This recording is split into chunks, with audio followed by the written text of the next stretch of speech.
My name is Harold Mitchell. I am 68 years old, and I have learned that the most dangerous predators don't wear masks. They wear smiles and call you Dad. Last Thanksgiving, at my lake house in Minnesota, my son and his wife tried to force me to sign over power of attorney. When I refused, my daughter-in-law shoved me down the back porch stairs. As I lay on the frozen ground with a fractured wrist and blood running from my head, my son Marcus stood at the top of the stairs and said, "This is your fault, Dad. You made her do this." I didn't scream. I didn't cry. I just looked up at the night sky, smiled through the pain, and whispered, "Phase 1 is complete." What they didn't know is that the motion-activated cameras around my property had captured every second, and I had been waiting for them to make exactly this mistake for 8 months. Before I tell you how I built this trap, let me know in the comments where you're watching from. And please hit that subscribe button if you believe that age is not weakness. Now, let me take you back to where this really began. The phone call came on a Tuesday morning in early November. I was in my study, not reading by the fireplace like my neighbors imagined, but reviewing surveillance footage from the cameras I had installed around my property 6 months earlier. When I saw my son Marcus's name flash on the screen, I felt nothing. No warmth, no hope, just the cold, professional alertness of a man who spent 32 years as an FBI counterintelligence agent. "Dad, hey, it's me." His voice had that particular quality I had come to recognize over the past year. The false brightness, the manufactured enthusiasm, the sound of a man who wants something. "Marcus, what a surprise. How are things?" "Great, Dad. Really great. Listen, Thanksgiving is coming up, and Vanessa and I were thinking, why don't we come up to the lake house this year? Have a real family gathering. Her brother Derek is in town too. We could make it a whole thing." I leaned back in my chair and stared out at the frozen lake. The lake house. My wife Catherine's dream home. The place we had built together 30 years ago, where we raised Marcus, where she took her last breath in my arms 3 years ago. They wanted to come here. Vanessa hated this place. She called it a frozen wasteland, a waste of valuable real estate. She had visited exactly twice in 5 years, both times complaining about the cold, the isolation, the lack of decent restaurants within driving distance. This was not an invitation. This was the opening move. "That sounds wonderful, son. I would love to have everyone here. Your mother always said Thanksgiving was meant for family." There was a pause on the other end. He hadn't expected me to agree so easily. "Really? That's great, Dad. That's really great. So, we'll drive up Wednesday night, stay through the weekend. Derek will come with us. He's been wanting to meet you." Derek, Vanessa's brother, the one who had just been released from a minimum security prison in Arizona after serving 18 months for investment fraud. The one whose license to practice law had been permanently revoked. The one who, according to my sources, was now advising his sister on how to gain control of elderly relatives' assets. "I look forward to meeting him," I said. "My home is your home, Marcus. You know that." He hung up, and I sat in the silence of my study, looking at the photograph of Catherine on my desk. "They're coming, sweetheart," I whispered, "and I'm ready for them." I picked up my secure phone and dialed my attorney, Thomas Webb. He answered on the first ring. "Tom, it's Harold. Thanksgiving. They're coming up Wednesday. All of them, including the brother. You're sure you want to go through with this? We have enough already." The recordings from Marcus's phone calls. The emails between Vanessa and Dr. Reeves about the competency evaluation. "We could shut this down tomorrow." "No," I said firmly. "If I move now, they'll play the victims. They'll tell everyone I'm a paranoid old man who turned on his own family. I need them to show their true colors. I need them to make a move so obvious, so undeniable, that no one can defend them." I had learned something in 3 decades of counterintelligence work. When you're hunting a mole, you don't arrest them the moment you identify them. You watch. You wait. You let them believe they're winning. And then, when they make their biggest, most confident move, you close the trap. "The trust is secure?" I asked. "Ironclad. The Catherine Mitchell irrevocable trust holds everything. The lake house, the investments, the accounts. As far as they know, all you have is your pension and this property. And the surveillance? Every camera is live. audio and video to the secure cloud server. The motion sensors around the perimeter are active. Everything is documented. I thanked him and ended the call. Then I opened my laptop and pulled up Marcus's financial records. Not the ones he showed me, the real ones. The ones my former colleagues had helped me access through entirely legal channels. My son was drowning. His construction business had collapsed 8 months ago after a series of catastrophic decisions. He owed $380,000 to creditors, including $120,000 to a private lender in Chicago who did not accept late payments. His wife Vanessa had been systematically draining their joint accounts for months, transferring money to offshore accounts her brother had set up. And 6 weeks ago, Vanessa had met with a doctor named Arthur Reeves, a man who had lost his medical license in California for falsifying mental health evaluations and had somehow gotten it reinstated in Minnesota. They were building a case. They were going to declare me incompetent. But here's what they didn't know. 1 month ago, anonymously, I had paid off Marcus's debt to the private lender in Chicago. Every penny. I had given my son a clean slate, a way out, a second chance. I wanted to see what he would do with it. Would he come to me, confess his mistakes, and ask for help rebuilding his life? Would he take this miracle and become the man I had raised him to be? Or would he see it as a lucky break and come for more? Now I had my answer. He was coming for everything. The next 2 weeks, I played my part perfectly.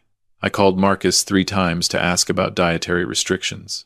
I called Vanessa to ask what wine her brother preferred. I shuffled around the grocery store in town, buying turkey and potatoes, letting the locals see me as a sweet, slightly confused widower preparing for a family visit. On Wednesday evening, I checked the systems one final time. All cameras green, all microphones active. I placed the small recorder in my shirt pocket, the one disguised as a fountain pen, and I waited. At 6:15 p.m., headlights swept across the frozen lake as their rental SUV pulled into my driveway.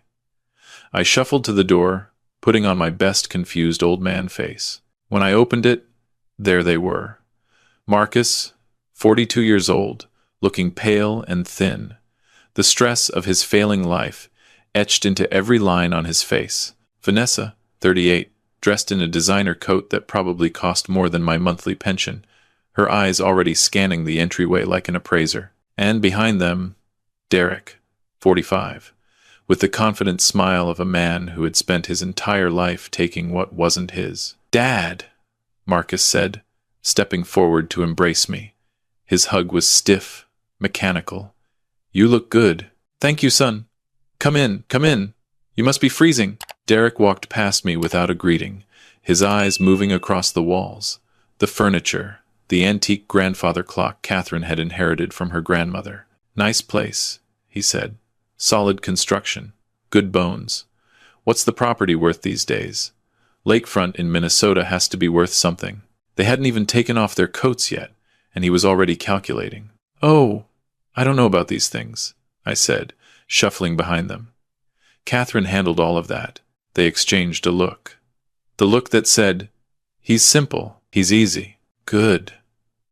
That's exactly what I needed them to believe. The first night was reconnaissance.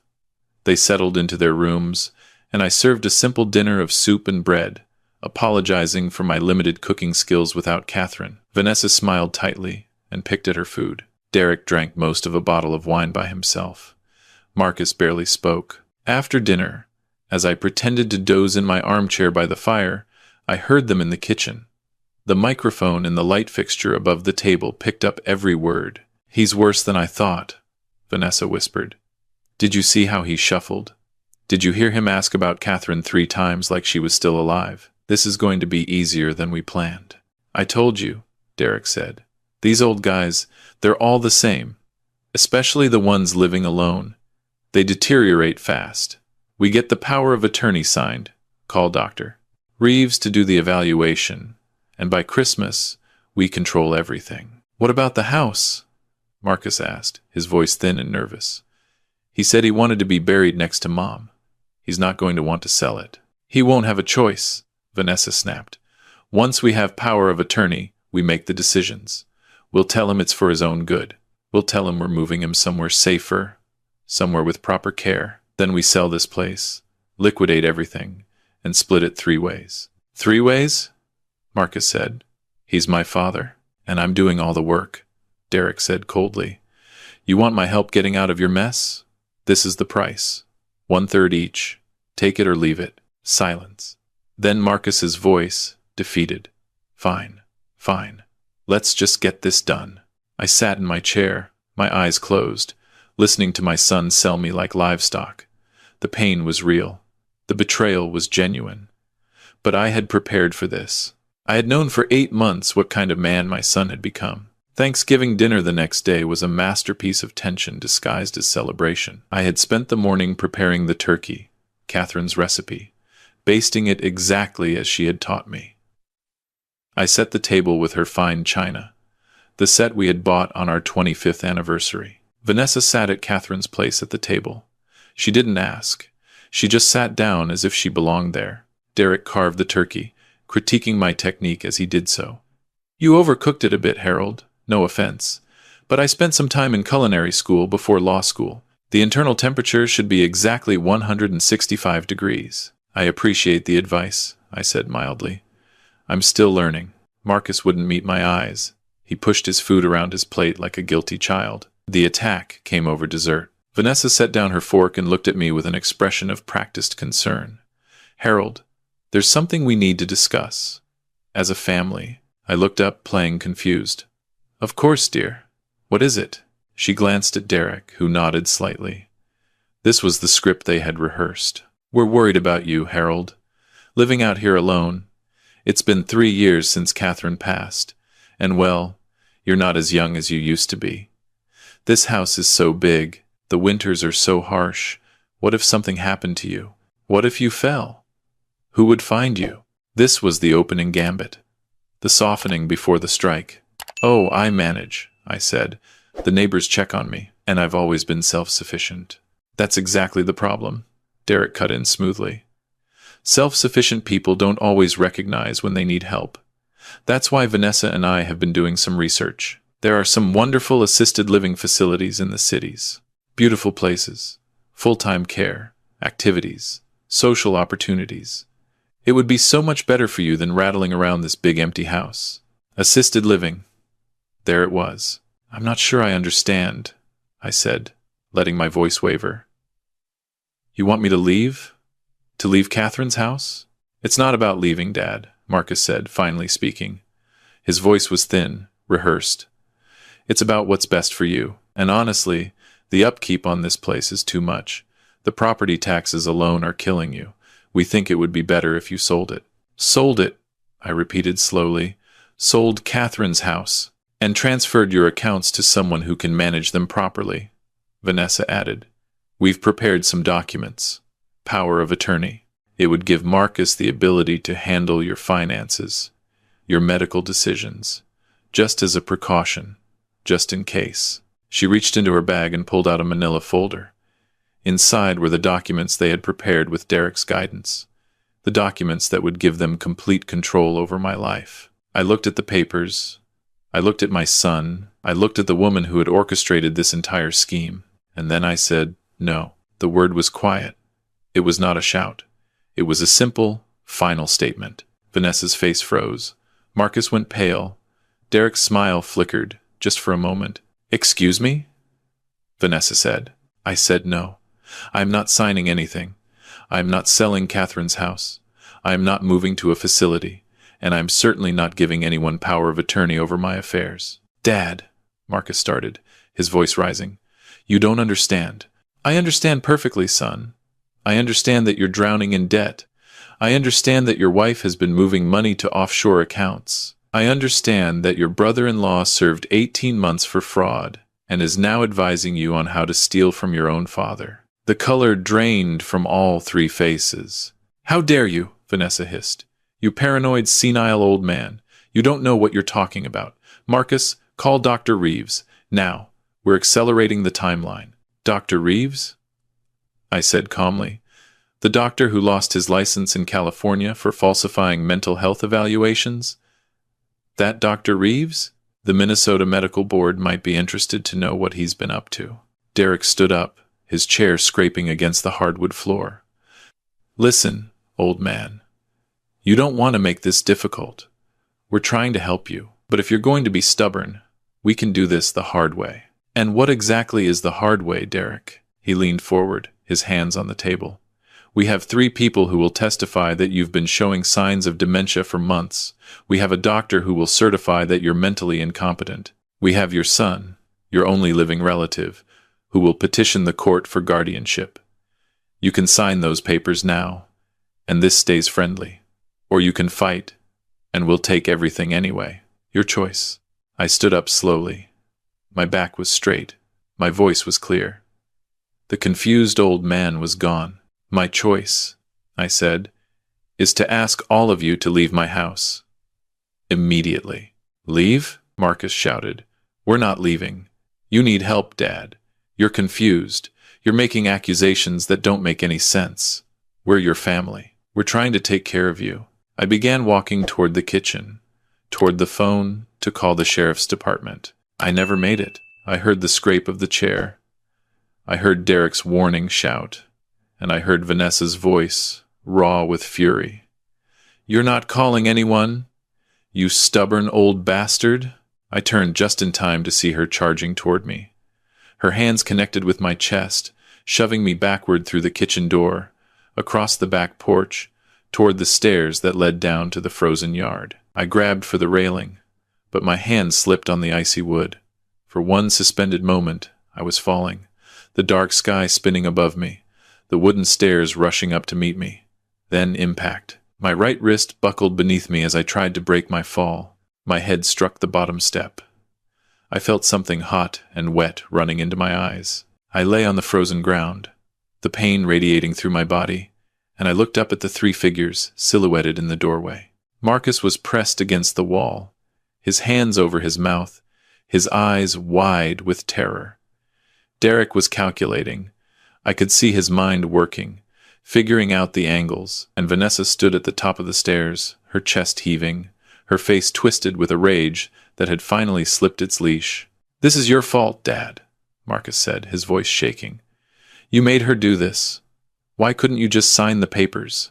I lay there, the blood from my scalp freezing in the November air, my wrist throbbing with each heartbeat, and I smiled. "Thank you, Vanessa," I said, my voice clear and steady despite the pain. "You just gave me everything I needed." Her face changed. The rage was replaced by something else. Confusion. Fear. What did you say?" I didn't answer. I slowly, painfully, pulled my secure phone from my pocket with my left hand and pressed the speed dial. "Tom, Phase 1 is complete. Send them." Derek was the first to move. "Get his phone.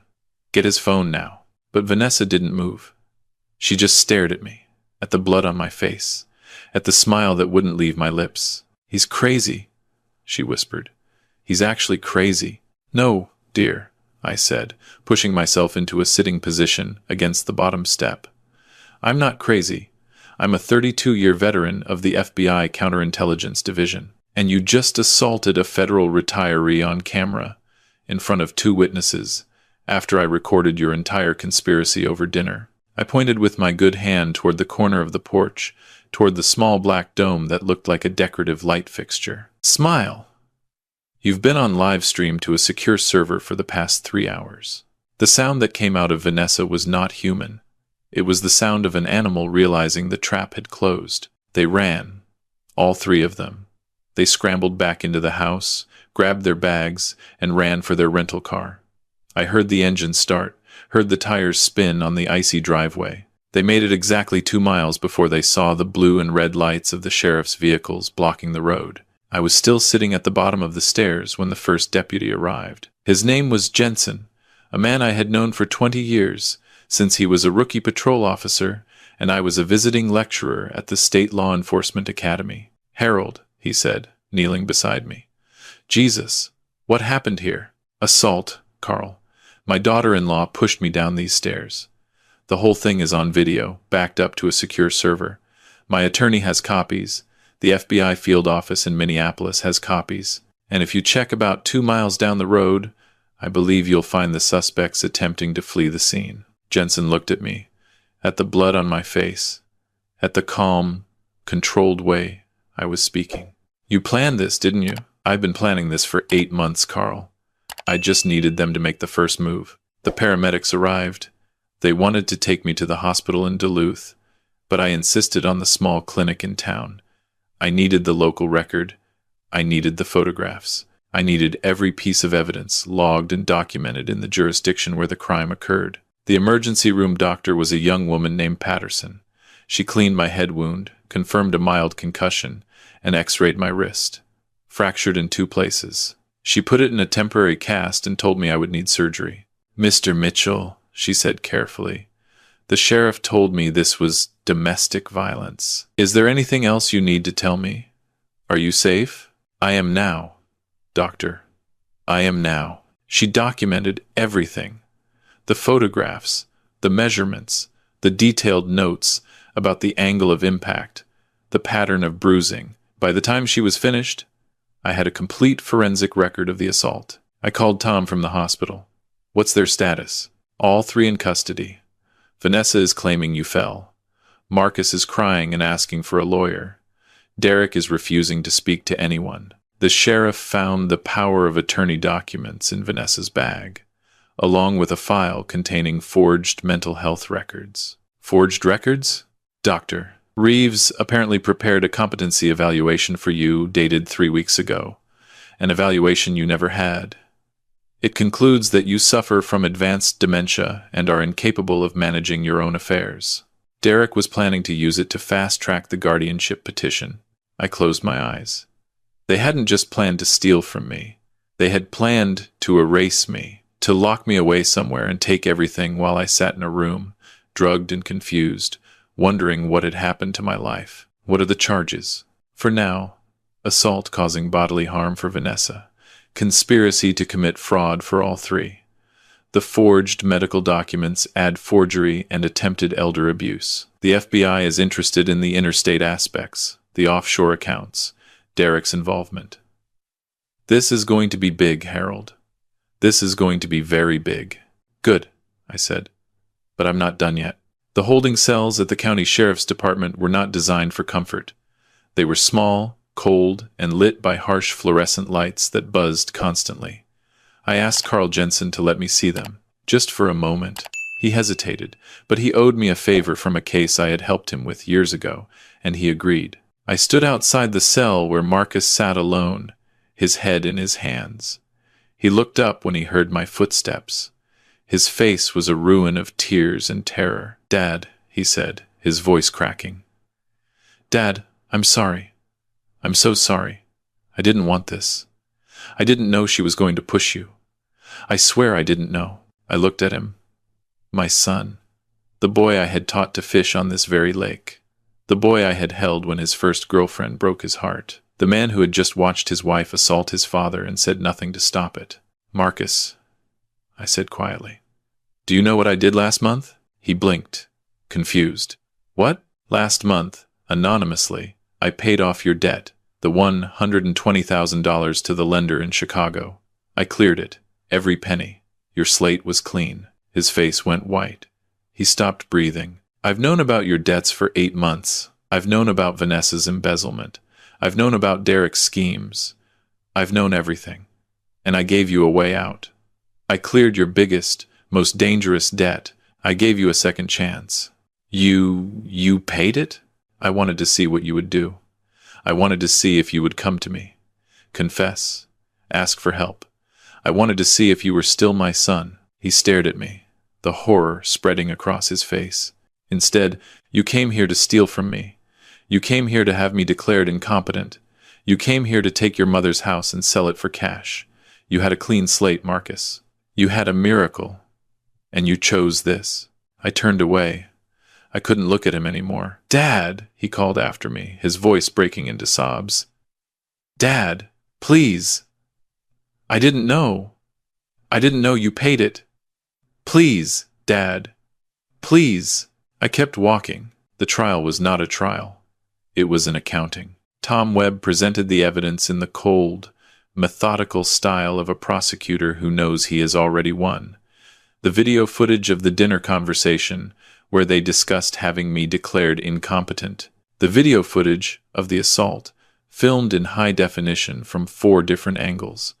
The forged medical documents, the communications between Derek and Dr. Reeves. The financial records showing Vanessa's offshore accounts. Vanessa's attorney tried to argue that I had entrapped them, that I had manipulated the situation, that I was a paranoid former federal agent who had deliberately provoked his own family. The judge, a woman named Harrison who had seen every excuse the human mind could manufacture, was not impressed. "Mr. Mitchell did not force anyone to plan fraud," she said from the bench. "He did not force anyone to create forged medical documents. He did not force anyone to discuss declaring him incompetent so they could sell his home. And he certainly did not force Mrs. Foster to shove him down a flight of stairs. The defendant is not a victim of entrapment. She is a victim of her own choices." Vanessa was sentenced to 7 years for assault, conspiracy to commit fraud, and elder abuse. Derek received 6 years for conspiracy, forgery, and his role in the scheme. And Marcus, my son, he received 4 years. He had not been the mastermind. He had been the weak link, the puppet they had manipulated. But he had still chosen. He had still stood at the top of those stairs and told me that his wife's violence was my fault. The judge offered him a chance to speak before sentencing. He stood there, thin and broken, and he looked at me for the first time since that night. "I'm sorry, Dad," he said. "I'm sorry I wasn't the son you raised. I'm sorry I let them talk me into this. I'm sorry about Mom. I'm sorry about everything." I didn't respond. There was nothing left to say. It has been a year now. The lake house is quiet, quieter than before. I spend most of my days in Catherine's garden, even in winter, clearing the snow from the path she designed, maintaining the beds where her perennials sleep beneath the frozen earth. The scar on my scalp has faded to a thin white line. My wrist healed, though it aches in the cold. These are small prices, acceptable costs. I lost my son. I must be clear about that. The man who walked into this house last Thanksgiving was not the boy I raised. He was a stranger wearing my son's face, making choices my son would never have made. That boy, the one who used to help me shovel the driveway and asked me to read him stories about FBI heroes, that boy died somewhere along the way. I don't know when. I don't know how. But I know he's gone. But I did not lose Catherine. I protected her memory. I protected this house, this lake, this land where we built our life together. They did not get to sell it. They did not get to turn it into cash for their schemes. Her garden remains. Her books remain. Her presence remains in every room. And now, so does something else. The Catherine Mitchell Foundation for Elder Protection was established 6 months ago. Tom Webb serves on the board. 2 of my former FBI colleagues serve as advisors. We provide free legal assistance to seniors who are being financially or legally abused by their own families. Last month, we helped an 84-year-old veteran in Wisconsin stop his grandchildren from having him declared incompetent so they could sell his farm. The case was painfully familiar. The tactics were almost identical, but this time, when he called for help, someone answered. The work continues. The house stands. The garden grows. What I learned from this ordeal is simple but hard. Love without boundaries is not love. It is an invitation. Kindness without limits is not kindness.